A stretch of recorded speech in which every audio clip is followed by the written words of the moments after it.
like shores. Now our past has lots of lore. Every day is paradise with inky dark allure. The nights are endless underground of what happened from before. The hatred.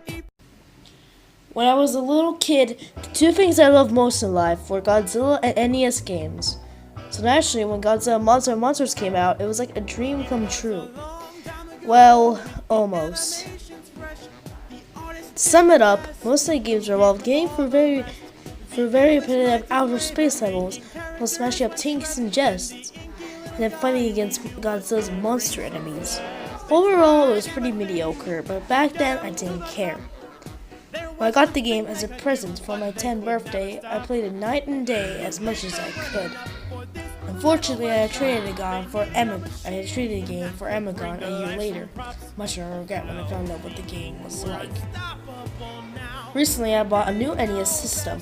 For a lot of hunting and asking around, my friend Billy finally managed to find a copy of Godzilla Monsters.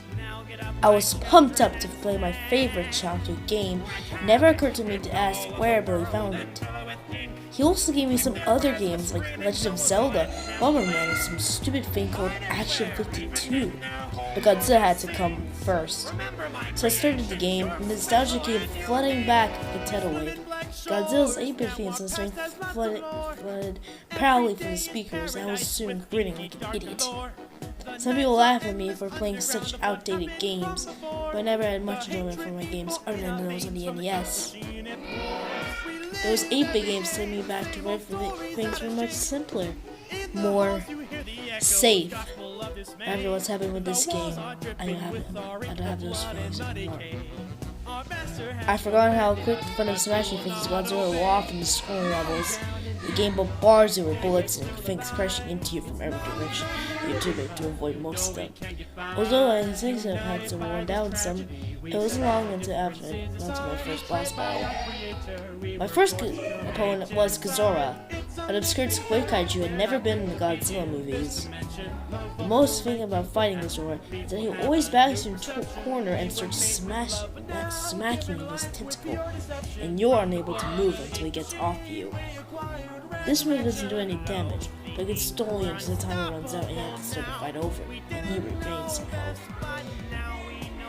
And it is as annoying as it sounds, and of course, he did it when I fought him.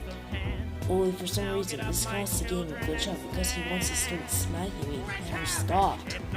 The timer was supposed to end the fight in about 40 seconds, but this lasted for nearly 5 minutes. After a while, the graphics started to mess up. The little red blocks were in place. Which was weird but I just took the game out, blew on it, and then started again. I was about to let a little glitch stand in my way, so I started again. This time defeated Godzilla and the level's other boss, monster, Mogira, without any problems. So then it was on to the next planet, Mars.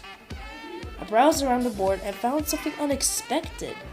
Where very piece should have been, there was instead a piece representing Titanosaurus. There was only one kaiju in the game, and Titanosaurus was not one of them. Or so I thought. As Titanosaurus was originally intended to be in game, would I swapped out for some reason? So I began to feel very excited. Not only was I playing my favorite game, but I was playing a prototype of some sort of new monster. Needless to say, I ran through the levels as fast as I could to see Titanosaurus in action. Fought Godzilla again and beat him before he could do his tentacle smack. But this time the good started happening when he died. Godzilla sprite didn't sink to the bottom, but instead seemed to be devoured by the glitch as I started randomly spawning all over the screen. I know that I did the glitches with Godzilla was my first warning sign that something was very wrong with this game, but foolishly I ignored it and proceeded to fight Mogira. This time had a glitch of his very own.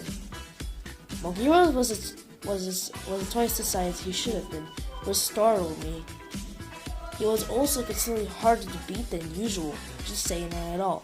But soon I defeated him also, and when he died, he had another glitch happened. This happened extremely fast, and it was lucky to get escape after it at all. What happened is that the giant Mogira sprite started to shatter and melt. Also, if you look at the garble text in the right corner of the screen, you'll notice what appears to be a bird in the cage. I still had no idea what that meant. At this point, I was about to fight Titasaurus, and I was worried what kind of witches would happen this time. Well, to my surprise, the Titasaurus was just fine. Although all the game's bipedal monsters were the same height, Titasaurus was a bit taller. But since Titasaurus actually was the taller than Godzilla in this film debut, I thought this was kinda cool. After a very fun fight with the monster that wasn't supposed to be in the game, I took over the enemy base and proceeded not to Jupiter like normal, but instead to Paphos.